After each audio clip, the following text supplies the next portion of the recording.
بسم اللہ الرحمن الرحیم۔ شروع اللہ کا نام لے کر جو بڑا مہربان نہایت رحم والا ہے۔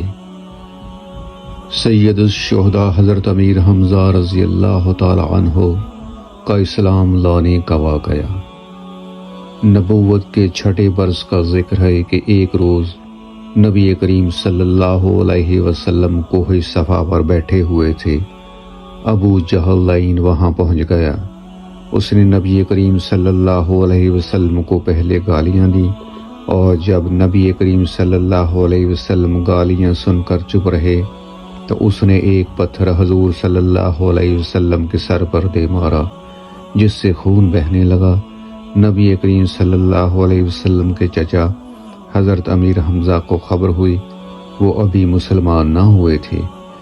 قرابت کے جوش میں ابو جہل کے پاس پہنچے اور اس کے سر پر اس زور سے کمان ماری کہ وہ زخمی ہو گیا۔ حمزہ رضی اللہ تعالی عنہ پھر نبی کریم صلی اللہ علیہ وسلم کے پاس گئے اور کہا، بھتیجے، تم یہ سن کر خوش ہو گئے کہ میں نے ابو جہل سے تمہارا بدلہ لے لیا۔ نبی کریم صلی اللہ علیہ وسلم نے فرمایا، چچا جان، میں ایسی باتوں سے خوش نہیں ہوا کرتا۔ ہاں، اگر آپ مسلمان ہو جائیں تو مجھے بڑی خوشی ہوگی۔ حضرت امیر حمزہ رضی اللہ تعالی عنہ نے اسی وقت کلمہ پڑھا اور مسلمان ہو گئے۔ امیر حمزہ رضی اللہ تعالی عنہ بن گئے۔ غزوہ احد میں آپ نے بڑے بڑے دشمنوں کو خاک و خون میں سلایا۔ وحشی غلام نے ایک پتھر کے پیچھے چھپ کر بزدلانہ حملہ کیا۔ آپ رضی اللہ تعالی عنہ شدید زخمی ہوئے۔ زخم ناف کے بالکل قریب لگا، جس سے آپ رضی اللہ تعالی عنہ شہید ہو گئے۔ دشمنوں نے آپ کا جگر نکالا، کان کاٹے، چہرہ بگاڑا، پیٹ چاک کر ڈالا۔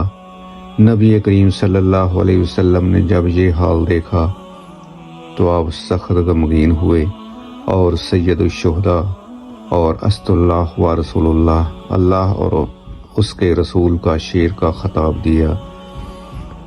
اللہ تعالی ہمیں حضرت امیر حمزہ رضی اللہ تعالی عنہ جیسی محبت عطا فرمائے۔ آمین ثم آمین۔